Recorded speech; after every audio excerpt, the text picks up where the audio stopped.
Welcome to the Hot Read Podcast here on the 440 Sports Network. That is James Foster, the great James Foster. I am merely Braden Gall. We are brought to you by East Nashville Beer Works. That's the hat I'm wearing. It's a great place to go drink beer and eat good pizza and chicken wings. James, how are you, sir? I'm doing great. We're final stretch here of the draft, just grinding away on the reports and the tape up until the finish line.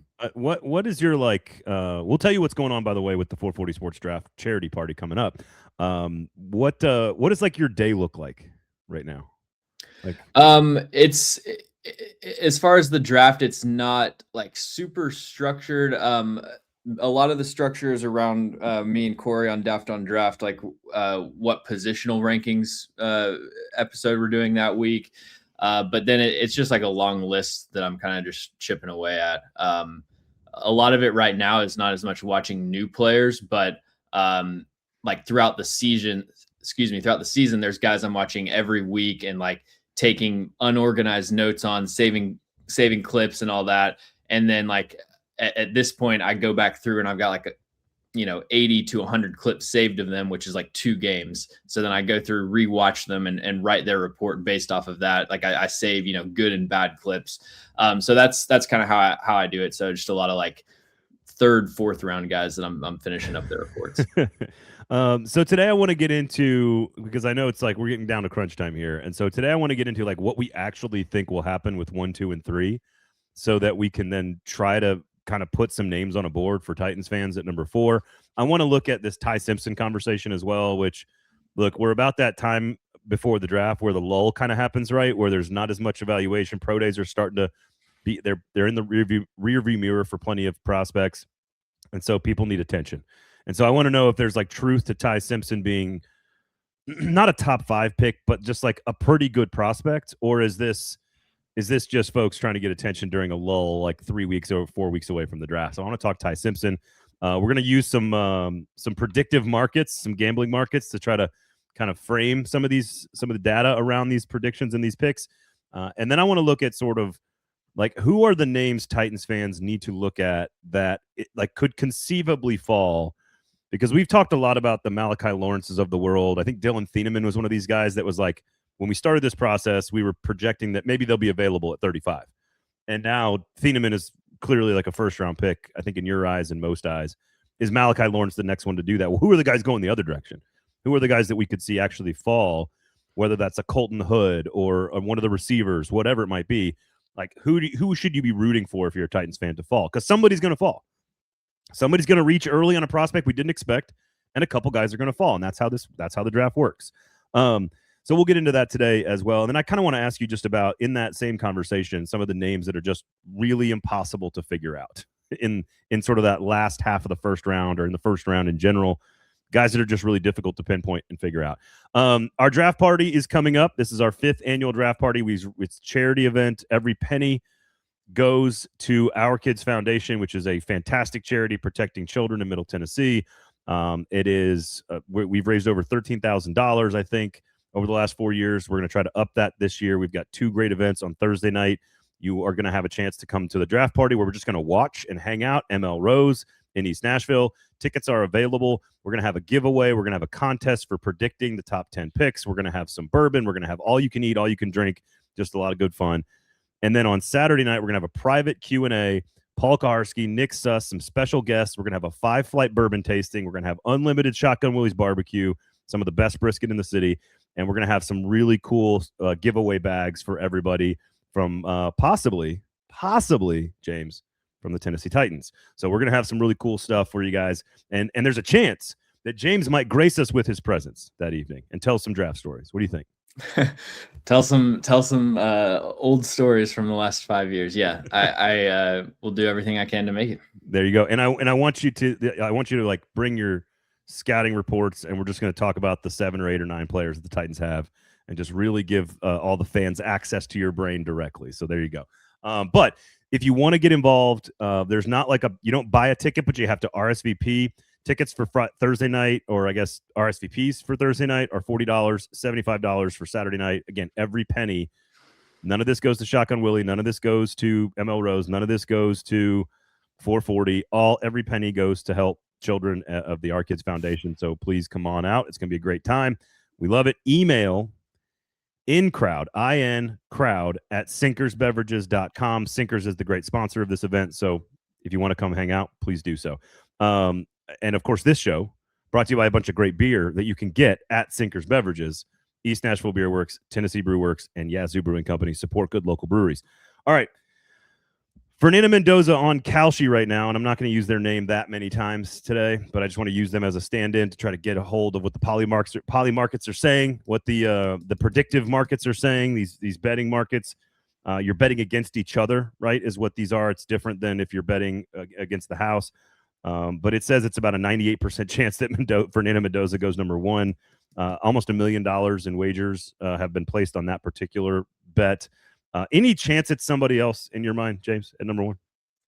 No, I mean, so this is like full transparency. This is my first time ever visiting one of these sites. So I'm still sort of like looking to see how it works. But like looking at what the other bets seem to be, they don't even seem to be like what the potential realistic alternative would be. It's a lot of guys that have announced they're returning to school. Like we've got Aiden Childs, Arch Manning, Trinidad Chambliss. I don't think they're going to be the number one overall pick. So yeah, I would say pretty confident. Yeah.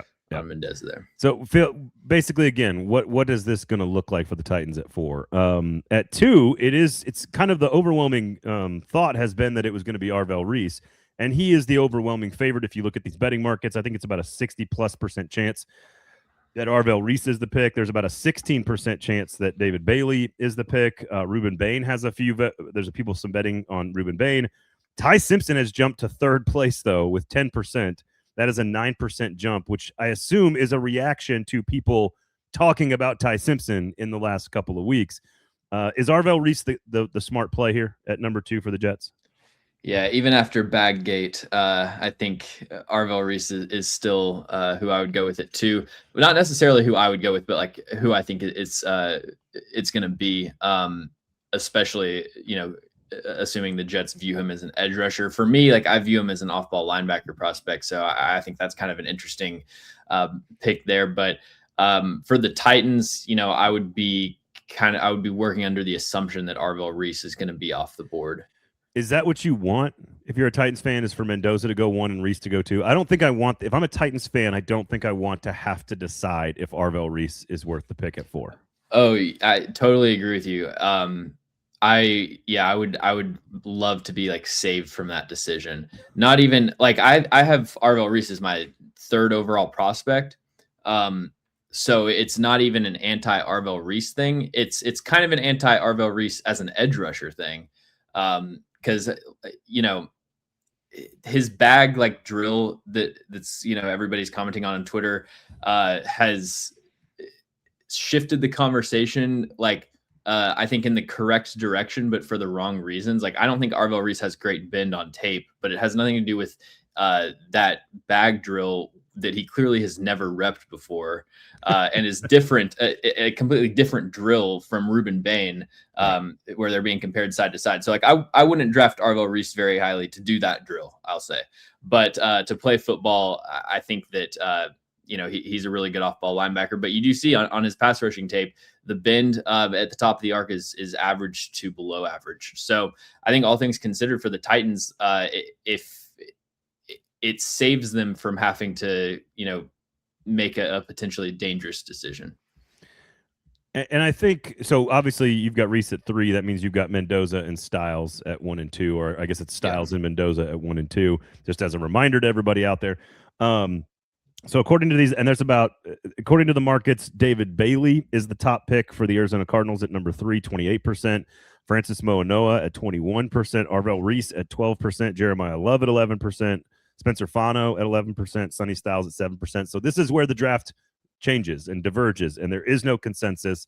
There is no overwhelming. There's not a lot of money placed on this, which means people aren't sure about it, right? You've seen all the money placed on the couple of the other picks. In fact, there's more money placed on the Titans pick, which we'll get to in a second, than there has been on this one. Again, this is just one website, one market, but it's very transparent and it kind of gives you what people are doing against each other.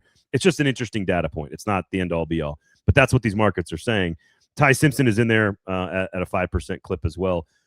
Talk me through the decision making here for the Cardinals. What is best for them, and then what would be best for the Titans as well? Because I've seen Caleb Downs, I've seen Carnell Tate, I've seen a few other people go there, and it's hard to figure out what exactly is the right thing for the Titans for the Cardinals to do, if that makes sense. Well, I don't know if you feel this way, but I can't remember a like third and fourth pick in recent memory where I have less conviction on like what's going to happen or even what should happen. I mean, for the Cardinals, like you could make a legitimate argument for 7 or 8 different players, and I could see that being reality. Same thing with the Titans, obviously, depending on what the Cardinals do. Bailey, I have a 12th on my board. Moa Noa, I have 10th. I see him most likely as a guard. So I wouldn't love either of those picks for the Cardinals. And in turn, I would like both of those picks for the Titans because, I think with Bailey, you're kind of stepping on a landmine, getting that out of the way for us. So I think that Bailey or Mono would set up as good picks for Tennessee where, then you've got your options between, for me, it would be Styles, Love, and Tate. I think I've sort of settled on those being my top 3 options for Tennessee at 4. And if the Cardinals took a different option, then you'd have all your options on the table. And by the way, I'll just do this for the Titans as well. Just again, this is just one market. It's just something to consider. Jeremiah Love at 37% to the Tennessee Titans is number 1. David Bailey, 15%. Those would be my 2 choices that I think they should be deciding between. So I think that's smart. Carnell Tate is 14%. That's number 3 on the list. And then Ruben Bain at 12%. So he is 4th. This is what's interesting about Ruben Bain. He is not listed at all for number 1. He is like 4th place for number 2. I mentioned 6 names there for the Cardinals. Ruben Bain wasn't one of them. And Ruben Bain is 4th for the Tennessee Titans. This is a guy that I think, where do you have, you got him 4th, yeah. You have him 4th on your board? Yeah. Okay, you think he's a better player than Jeremiah Love? Well, my board factors in positional value, so I think like Jeremiah Love is probably better at playing running back than Bain is at playing edge. But it's more, I'm like ranking.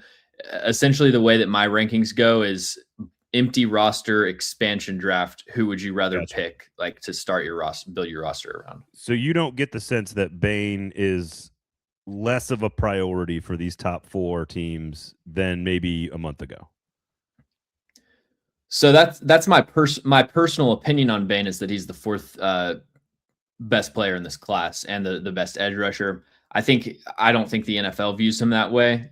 So I would expect his range to start like Kansas City. So you're saying he's not really so you're at the earliest you expect him to go is 9th. Yeah, I don't know if I would say that's his ceiling, but I think, I think maybe Washington at 7 might be his actual earliest range, but realistically, I would, if I was making a pick, it would be like in the 9 to 14 range. And you having him graded where you are, you think that's what the Titans should do, assuming Sonny Styles is not going to be a pick for them, which he could be, I guess. But you have Mendoza at 1, you have Styles at 1, Mendoza 2, Reese 3, Bain 4. Your positional valuations, including value of the position, is saying that they should take Bain at 4, in your opinion. Yeah, I think that would be a perfectly legitimate pick, just based on the tape. I was sort of just not really including him in the conversation just because I didn't think it was realistic, but wouldn't be upset with that pick at all. Is it just the arms? Like, what is I mean, we've talked about this for the Titans with positional.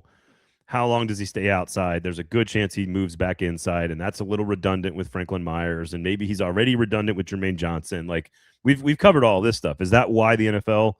And again, I've said this for many months now. There's also some teams that just won't consider him, and for a variety of reasons. So is it the arms? Like, yeah, it's more of the second category, I would say. Not, I don't want to get into any details, but I think 9 to 14 is probably more of an appropriate range. All right, so you want to see Bailey go at 4, or sorry, at 3 to keep him off of the Titans board. Yeah.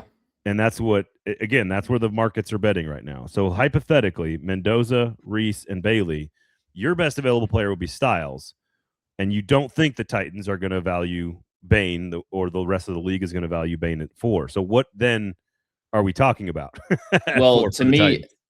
to me, like Love seems like a very realistic possibility. It's just the reporting that's come out seems like that's not really what's on the table. I'd be interested if you have any insight on on Styles, but to me, Sonny Styles seems like a pick that makes a ton of sense. I think Carnell Tate is somebody that should absolutely be in play. Even Caleb Downs, well, I think it's pretty unrealistic. I think he's in a similar tier as Bain, where just like the measurables, I think are going to push him down into the like early teens. Yeah.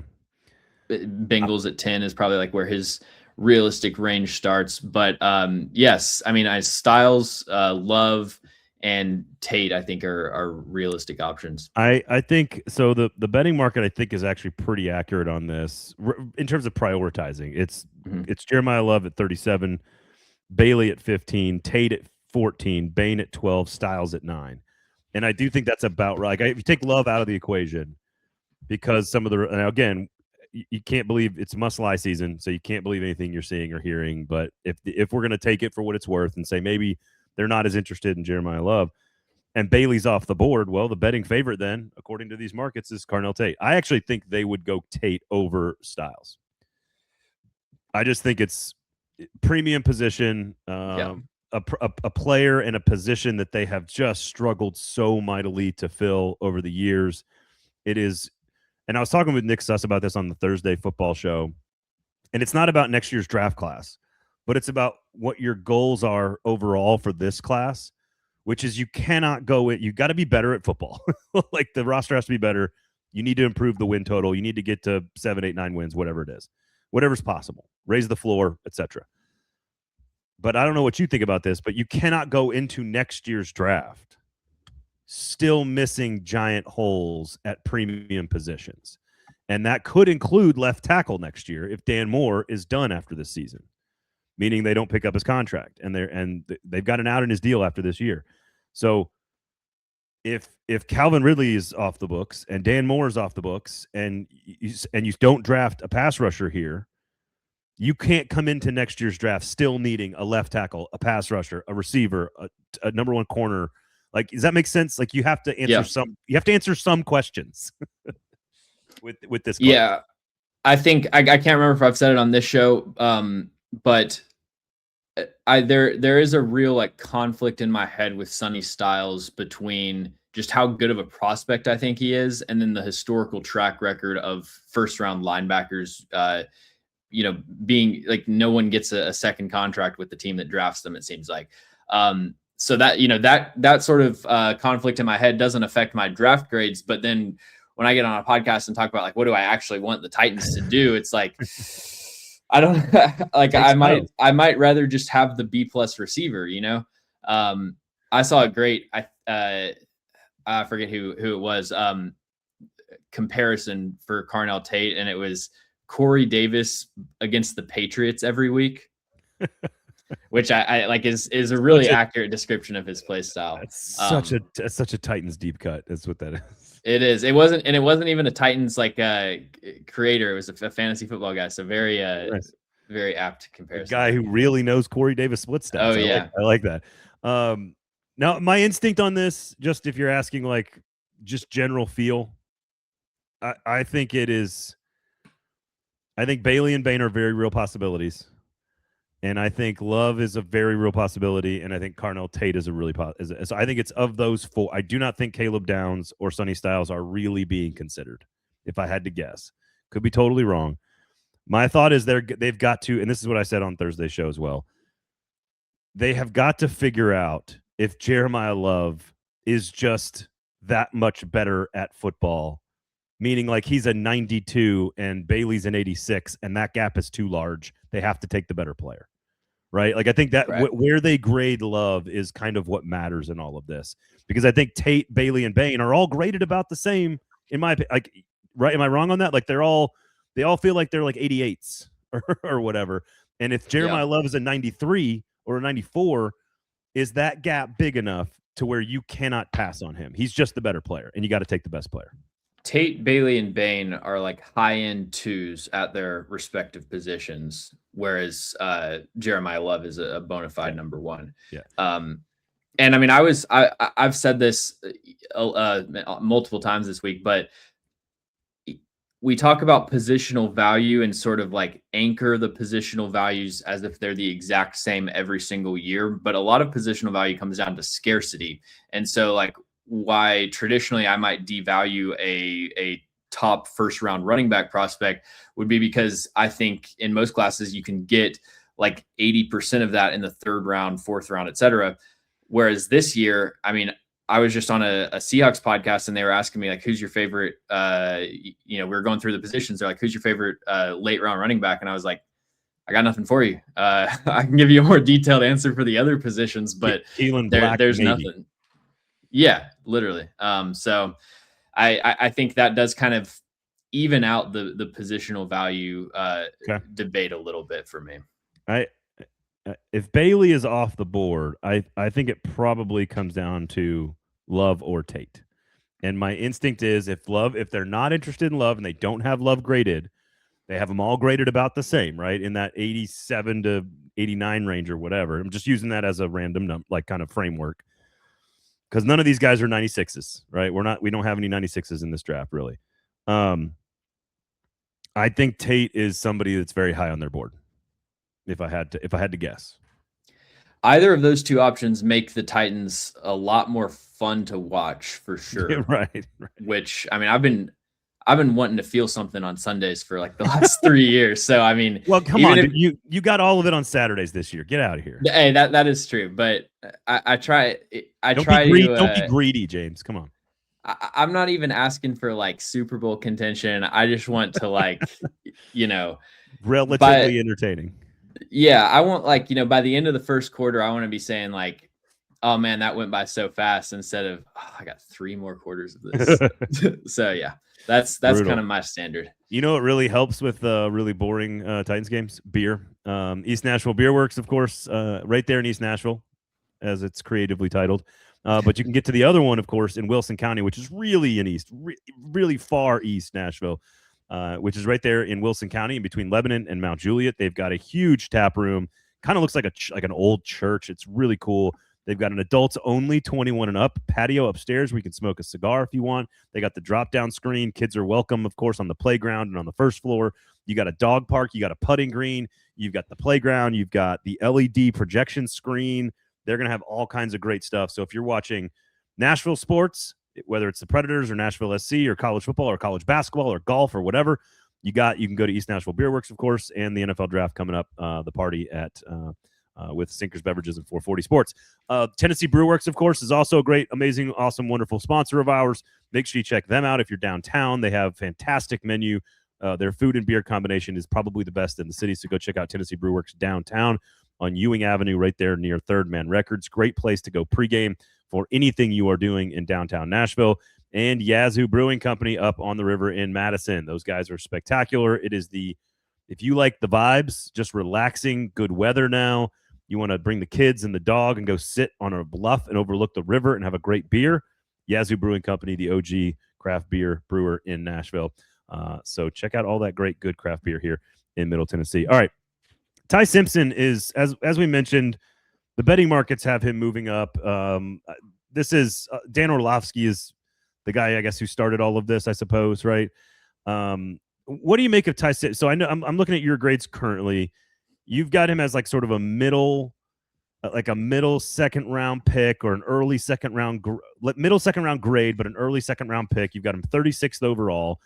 I want you to kind of give me, before we get into whether or not this is a realistic trend that he's moving up boards or whatever. Quarterbacks this always happens with quarterbacks. We have to acknowledge that that quarterbacks sometimes can just move quickly and somebody gets jealous or somebody gets desperate and goes up and gets one. But I want you to talk me through the actual scouting report relative to Fernando Mendoza, because one of the things that I think is most interesting is the complexity of their offenses. Mm-hmm. Fernando Mendoza was not asked to do a lot of complex processing. It is very quick. It's very 1-2 go, 1-2 go, 1-2 go. Simpson had really good pocket presence. He's got really good feet and generally was a pretty good processor. Is it fair to say that Ty Simpson could be as good of a pro as Fernando Mendoza, or is that am I going too far? Oh, well, it's definitely fair to make that statement. That's uncontroversially true. I think just playing the numbers, if you've got 2 top 50 quarterbacks, the chances that the second ranked quarterback ends up better than the first are in reality a lot higher than people give it credit for. So that would be the number one thing. I think as for Jackson Dart versus Cam Ward, essentially. Yeah, or Tyler Shucker. Like any year, it's just we get so locked in like prospect inertia. We get locked into sort of anchored to what the initial like established views of players are. And I think in general, there is too much, resistance, like public resistance to people that are willing to have an unpopular opinion and say it openly. I think there's a balance for me that I try to always analyze, like, what do I think the person's intentions are when they're giving the take. So I would point to someone like John Ledyard, who I think is an excellent draft analyst, and he has a lot of opinions that I disagree with and that veer away from consensus. But when I listen to him, he lays out his opinions in a very smart way. I think, does a lot of film study and knows what he's talking about. So I'm always interested to hear his opinion, especially the ones that I disagree with, because maybe it moves the needle for me. And then there's some people where it's you kind of get the sense that they lay low for a while, they wait to see what the established takes are, and then they're like, okay, I'm gonna zag on this one, and then that's what we're gonna lead off with on ESPN, and then Stephen A. Smith is gonna give the bewildered face of like, oh, I can't believe you're saying this thing that we planned that we were going to debate about in our production meeting. Yeah, like that whole charade is kind of just ridiculous to me. So I just wanted to preface that with, like, I think the whole Orlovsky thing, and he took the worst possible angle of talking about Mendoza big games. That's like me saying, like, yeah, I'm not sold Cam Ward can be the franchise guy. Like, when's the last time he's made a creative play out of structure? It's like, wait. Dan Orlovsky said he's worried about Fernando Mendoza because he didn't perform in big games. Well, yeah, that was the big thing is on McAfee, he was like, what big games has he played in? And he was worried because they only scored 10 points in like the first half of the Ohio State game. You need to watch the clip for sure. I don't have any, now I have no desire to watch the clip. No. I just like, if you wanted to say like, hey man, he didn't have to run a bunch of complex, he didn't make a bunch of complex offensive throws against high quality defenses, right? You could say that, but the last drive against Penn State was a thing of beauty. There's a substantive conversation to have. Right. Exactly. That's exactly right. So that's kind of what I want to ask you is like, what is the right substance? Because I'm sure there's good quality scouts out there that you respect that have like these two guys real close. And why does this matter to Titans fans? Well, they're picking 3 spots behind Mendoza. And if Ty Simpson is legitimately even anywhere close to even being like a top 15 pick, that could easily move up into the top 5 range quickly. Like, it just can happen on draft night where all of a sudden the Rams are looking at this going, no, we really like Simpson at 16 or whatever, but we might have to come up and get him. And so that just happens. And so I want the substance of the discussion around Simpson's accuracy and his pocket presence and his footwork and, all the stuff that actually matters. So the direct answer is that I think top 15 is probably unrealistic, I would say, but a late first round pick for Ty Simpson, I could definitely see happen. And I think, the fact that he declared when he still had eligibility, kind of leads me in that direction a little bit. So I think the comparison about Mendoza and Simpson, first of all, with Mendoza, anytime you have a quarterback class where the number 1 spot is uncontroversial, at least as far as what's going to happen, the top quarterback, I think, gets under scrutinized. So like think about how much Mendoza has gotten criticized this year, or how little he has relative to like Jaden Daniels, Drake May in that year. Well, Cam Ward. Yeah, I mean, exactly. It's like when you're debating 2 versus 3, like for 3 or 4 months, there's going to be extensive analysis of all of these players' weaknesses. They're going to be picked apart, which they should be. And so then when you've just got like a kind of a clear number one, it's like it doesn't mean they have fewer weaknesses. It's just they get discussed less, because it's like, what's really the point?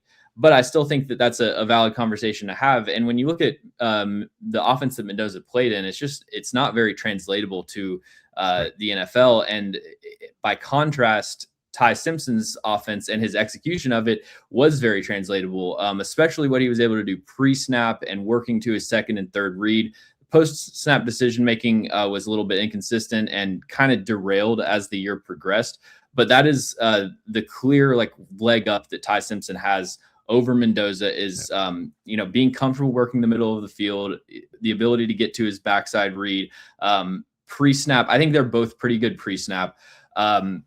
So I think mentally, Simpson is, despite the lack of experience, I think there are a lot of ways where mentally Simpson is more prepared for the NFL than Mendoza. Right. On day one. On day one. Yeah. I think Mendoza is clearly very smart. And so I don't have like specific concerns about him developing, and operating an NFL offense. It's a step that's going to have to be taken, and that's not a sure thing that people are able to pick that up, because it takes more than just being smart to be able to go 1 to 2 to 3 in live action as the pocket's collapsing. Like it's not about like being smart. There's kind of a mental acumen like under fire that you really have to have. He has toughness under pressure for sure. Like he will stand in the pocket, take a hit, throw it down the seam or whatever. But when the pocket starts to get crowded, it does distract him from his progressions. Like he pretty consistently, he'll be like 1, start to get to 2. Oh, I feel some pressure. I'm going to scramble out.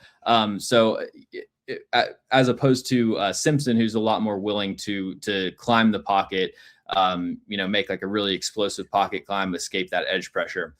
I just think that when you compare the rest of their profiles, the whole like debate sort of starts to break down, because you've got Simpson, who's like 6'1", 6'2", not very well built. His body, I mean, after 1 year of playing, his body started to collapse. So you've got durability, major durability concerns for Ty Simpson. And then like the play over the back half of the season just doesn't, I don't think stands up. Let me ask a context question about both of these guys. If Mendoza wasn't asked to do a lot of complex things, and I think it's a really interesting point that like once you're sort of viewed as the consensus number 1 pick, we like stop talking about you. Yeah. And if the Titans were picking first this year and they hadn't drafted Cam Ward, we would be doing all of this. We would be having the conversations that we had about Cam Ward last year, probably. But I don't think Cam Ward was viewed as nearly much of a surefire number 1 pick until much later in the process. It's like Mendoza started the process at number 1. It was like right after the combine for Ward. Yeah, and it took some time to get there. I mean, I remember talking to Callahan at the Senior Bowl, and he was like, "Yeah, we knew we were taking Joe Burrow like day 2 of the draft process, like the day after the season was over. We knew we were taking Joe Burrow." And he's like, "That's not what this class is." And so they set the tone with more uncertainty at the beginning of the process. The Titans did, at least. So I know we would talk a lot more about Mendoza in this situation, but what I find interesting is the context around Mendoza and Simpson, and that is if they weren't asking him to do a ton, and it is one of the best football teams of our lifetime in college football. Like if you look at the metrics, it's a top 5 football team in college football from like an advanced metrics, from a production and efficiency standpoint. And frankly, there's a lot of talent that's going to get drafted off that team. It wasn't a bunch of, I know there wasn't any 5-stars, but there's a lot of NFL players on that team. We've talked about every position: offensive line, defensive line, linebacker, corner, receiver, running back. Like they're all getting drafted. And Simpson was on one of the worst rushing offenses in America, one of the worst rushing offenses in Alabama history, with an offensive line that was atrocious from the very first game, and he has no more experience. This is his first year starting. So I'm curious how much that is a factor in all of this, where like we're giving Mendoza the credit for being a great player, but we're not saying like, oh, this was an elite team around him, whereas Simpson had less experience with less talent around him, which is a crazy thing to say about Indiana and Alabama. I realize that I'm saying something that sounds insane. Oh, Indiana had more talent around the quarterback than Alabama did. Well, I mean, if you flip Simpson and Mendoza, who wins the Alabama-Indiana game? I feel like it's Indiana by a pretty similar score. I mean, right? Yeah, I mean, I would agree with that. So yeah, I agree totally that just when you look at not only the surrounding talent, which I think they had, you know, you can debate talent versus experience, but just how good the players are in the surrounding core. But not only that, it's what they were asked to do mentally, like what they had on their plate as kind of signal callers. You know, don't even watch any plays. Just watch the 10 seconds before the ball is snapped and what Ty Simpson, the adjustments that he's making. But also like the reads, the passing concepts that they execute. There are just so many Mendoza throws that's just an RPO speed out. Like all you have to do is make one simple leverage read and you're going. Like two NFL receivers and throw it 5 yards to one of two NFL receivers.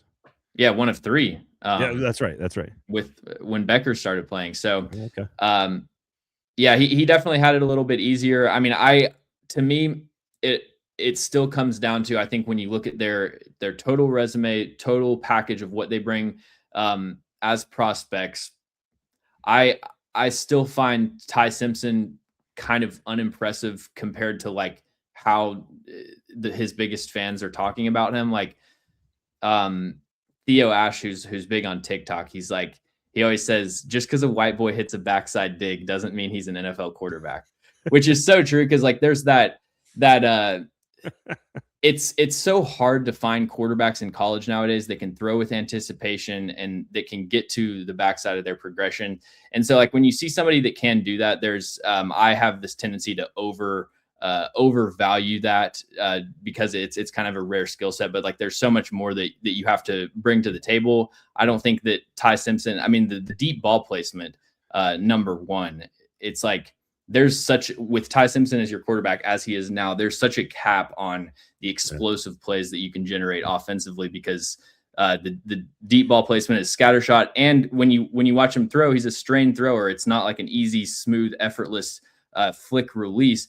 He's got to put his whole body into it to get any sort of velocity or range on the throw, and that makes the ball placement scattershot. So compared to Mendoza, where it's like everything is so crisp and aligned from a mechanical standpoint, I definitely just prefer Mendoza as a pure thrower. And I'm not arguing for Simpson to be taken over Mendoza. Like that's not. I want to have kind of a substantive conversation around this.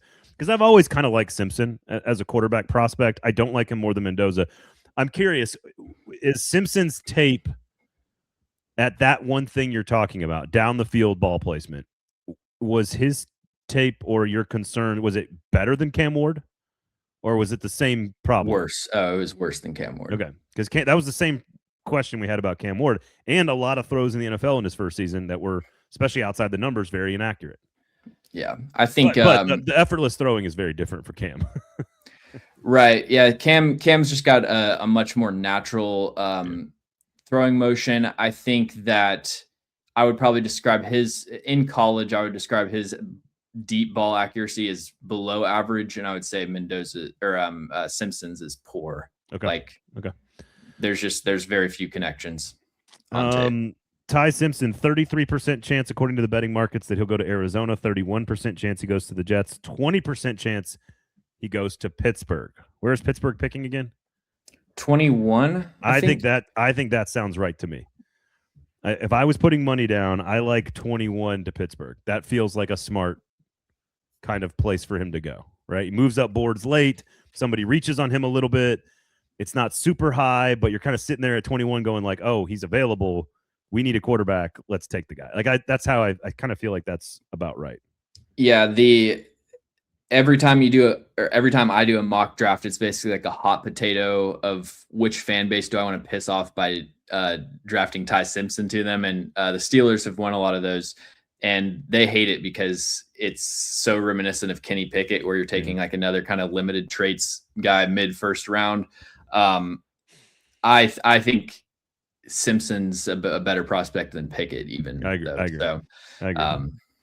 Yeah, I don't hate it for the Steelers at 21 because it's man, it's hard to say. Like much earlier than that, though, seems far fetched in your opinion. Yeah. Okay. I could see the Rams potentially. I think McVay would really like Ty Simpson, but yeah, I think very Steelers different arm 21 talent is where it starts. Very different arm talent than what he's working with right now, significantly. See, I think the thing is, I think Simpson actually, like, the range, how far he can throw the ball and how much velocity he can put on it, like the raw output, I think is, fine, solid by NFL standards. It's just there's so much inefficient rotation and like that has to go into it for him to generate that it has diminishing effects on the accuracy. So yeah, that's how I would kind of phrase it. All right, there you go. I think that's a far better and more intelligent, more logical Simpson Mendoza conversation than what's happening on the internet right now. So make sure you follow James's work. Make sure these are the kinds of conversations he has. You can check him out. Daft on Draft podcast. You got the No Flags film. You got jfosterdraft.com, of course, is where you can get to his big boards.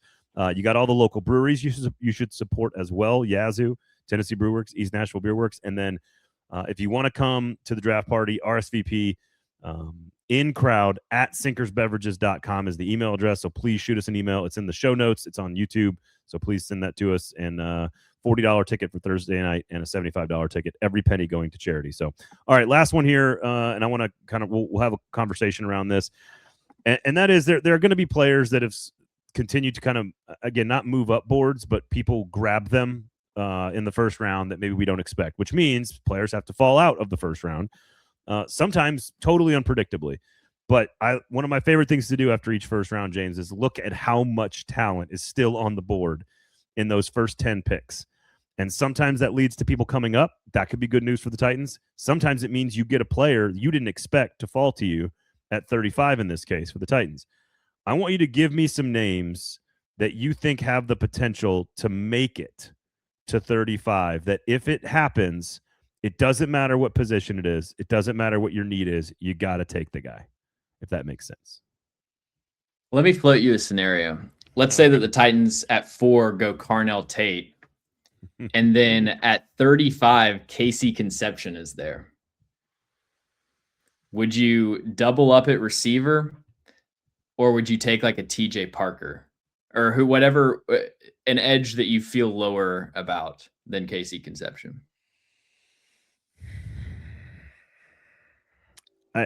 I guess it depends on their grade on Casey Concepcion. If you think he is, I mean, who's the comparison that, like, if he's a Tyreek Hill type of player, then you gotta take the player. But I think it depends on how you grade. Doubling up is hard to justify.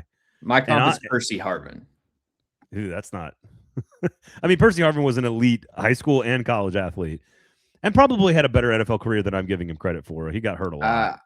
But I went back to watch some of his NFL tape when I was making the comp, and he's underrated as a route runner. Percy Harvin. He's number one player. Impressed. Number one player in America coming out of high school, and had a fantastic college career for Florida. Yeah. So this is a very talented athlete. I guess maybe you're right. He was more underrated than I thought, and some of that's because the longevity wasn't there, and he's not like a true receiver. Like he wasn't, or maybe he wasn't treated like a true receiver. Carter Samuel before Curtis Samuel was cool. Yeah. If he's Percy Harvin, I don't think you can double up. What about you? What do you? Well, I mean, putting aside the comp, I think in this situation, like he's the first guy that stands out where I could see him falling to 35 potentially. And I think even if they had already taken a receiver, like obviously if you go edge or you go, even with Jeremiah Love, then taking Casey Conception at 35, like that's just a chalk pick. But he's the first guy that I would answer to that question. And I would say like the opportunity to double up at receiver like that and potentially remake your receiving core in one off season, that would be pretty enticing. I think. No, one second here, because I did the mock draft with PK on Monday, and as the decision maker, final say guy, I picked Jeremiah Love at number 4, and he felt that that was pigeonholing the rest of the draft. I actually feel like it opens up the draft, because if you take Love at 4, value to Cam Ward in the offensive side, forget about that. It literally gives you anything you want at 35 that falls to you. So if somebody falls to you, you're not going to take a running back there. You're not going to take a linebacker there. So Styles, same thing you could say about taking Styles. If you take Styles at 4, you have any possibility of player at 35. And I don't know if that's something we should be considering in all of this, but to me, if you take Love or Styles, you're not going to take a running back or a linebacker at 35. So you have every possibility, and you can allow the board kind of to come to you at 35. Like I really like Colton Hood at 35. And you got him at 33. He could be a first-round pick. I think he's almost as good as the other corners in the first round. And if Colton Hood is available at 35, I think that's a really great value for the Tennessee Titans. But if and that it's less likely you're taking a corner at 4. But I'm just saying, like, you could take anybody that falls to you if you take Love. I don't know. Yeah, I think the one exception would be like if you're taking a position where you have multiple needs, then that you would still be able to let the board fall to you. But I do agree generally with what you're saying about Love. I think other players that could potentially fall. You mentioned Colton Hood. I think I'd put Chris Johnson in that tier. It'll be interesting to see which of the edge rushers make it out of the late 20s, because there's kind of a cluster of them, like Keldrick Folk, Malachi Lawrence, R. Mason Thomas, Zion Young, TJ Parker, Akeem Mesidor, Cassius Howell. I could see that range being like 18 to 55, where all of those players go off the board. And just so, like, what order does Akeem Mesidor, do people get scared off by the age and he's the guy, sitting there at 35?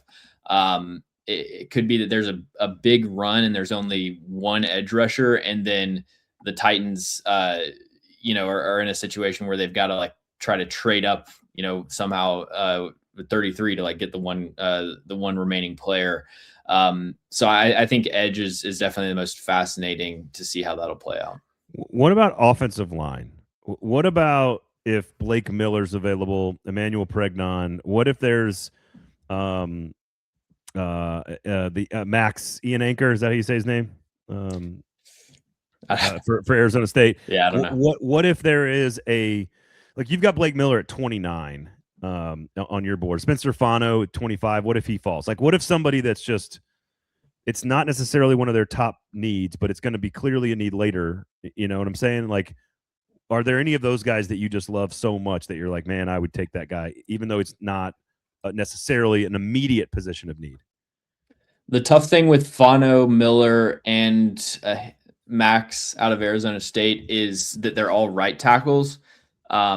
I feel like, JC Latham's tape last year, I feel pretty confident with him at right tackle going forward. So, it would depend on like individually how you feel about them making the transition over to the left side. That comes down to your individual workouts and meetings with them. So I do think that if there was a swing you wanted to take at 35, that's always a position that, like, I'm never going to be critical of a team for taking an offensive tackle, as long as it's, a good prospect, obviously. But the Titans, I mean, this is the first offseason where I've had like anything positive or not negative to say about the Titans offensive line. And the way that you can keep it that way is by continuing to try to build on make it a strength instead of just not a weakness. I have not learned how to say Vega. Is it Ione's last? Ione his last name either?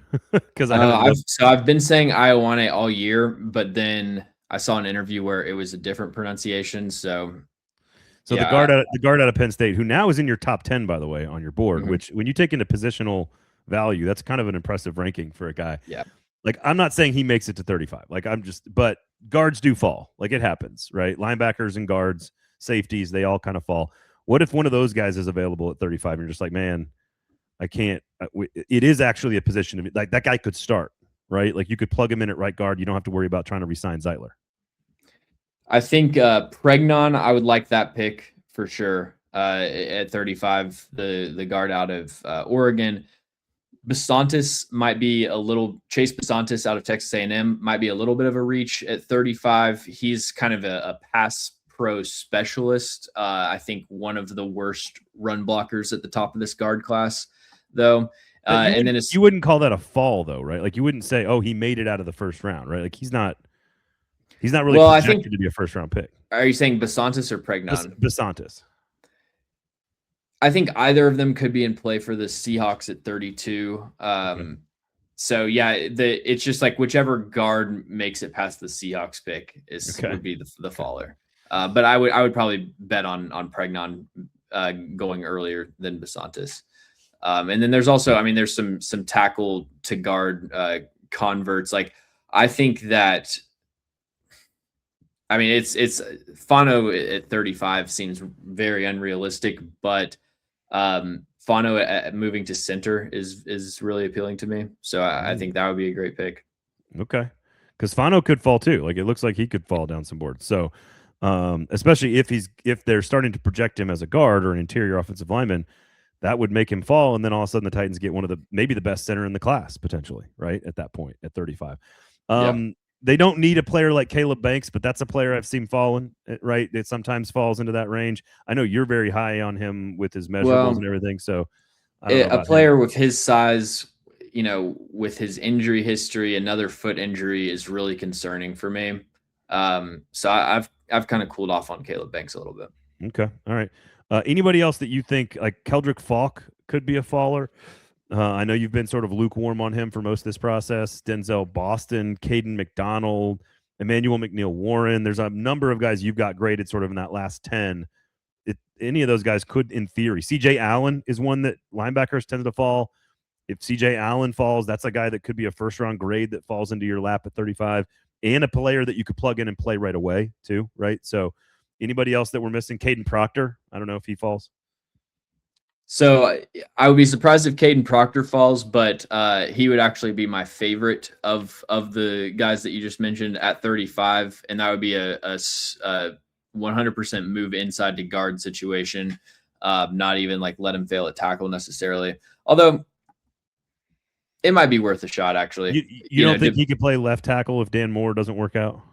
I'm very skeptical of Proctor as a tackle, but I really like him as a guard. I mean, you know, what's 3 weeks of training camp to like see if he's better than Dan Moore, I guess. But I wouldn't be like, you know, crafting my long-term plan around Caden Proctor at left tackle.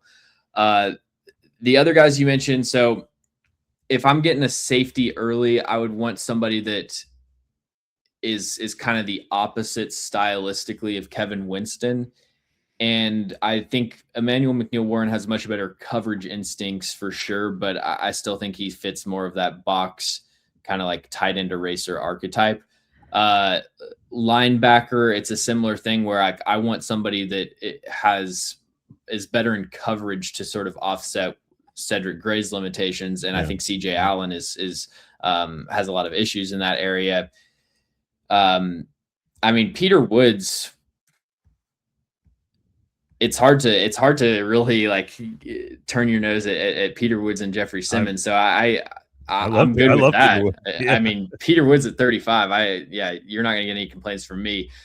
Caden McDonald at 35. It's like you trade away you spend a second round pick on Tavondre Sweat, trade him away for less than that, and then draft Tavondre Sweat again at 35. It's like that would be, to me, a really bad mismanagement of resources. I thought and Jermaine Johnson was a first round pick. They traded up when they traded Sweat for Johnson.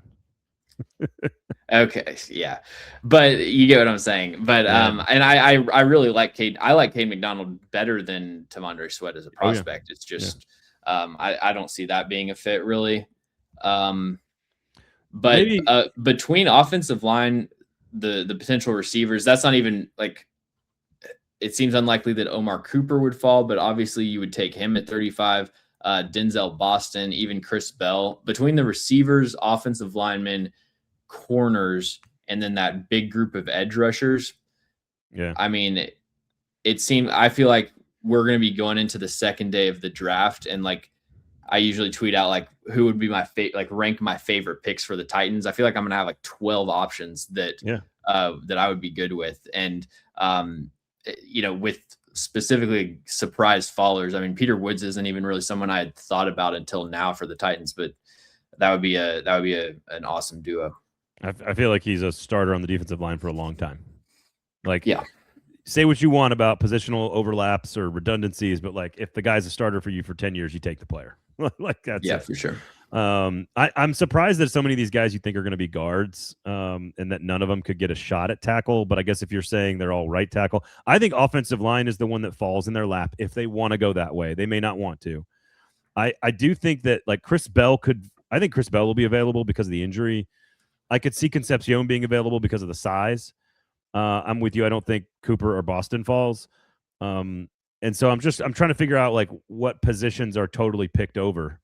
And it feels like the best corners and the best receivers will be off the board at 35. That's how it feels to me, that I don't think one of those guys is going to fall. And so if that's the case, I think you need to try to guess and then incorporate that into your strategy at 4, I guess. I don't know. It seems really likely that because corner thins out, especially if you separate out the nickels and you're looking for boundary corners, it really thins out after the top 5. So like if I had to make a prediction, I bet 4 of those guys being Mansour Delane, Jermod McCoy, Chris Johnson, Colton Hood, and Avion Terrell would be the third guy. So those 5, I bet 4 of them go in the first round, and then the 5th one is like the 33rd pick. I would say all 5 of them are off the board before the Titans pick. And then I would say the same thing about the top 6 receivers, which is the big 3 at the top. Tyson, although Tyson could fall in this because of the injury stuff, but Tate, Lemon, and Tyson, and then Boston, Cooper, and Concepcion. If any of those guys of those 11 fall to you, you're in great shape. But I think all of them could be taken. So in that scenario, that would mean then the edges fall, which aligns with how my board kind of goes, because I prefer the second tier of corners and the second tier of receivers over the second tier of edge rushers. And if that's the case, you can't go Bailey Lawrence. You can't go.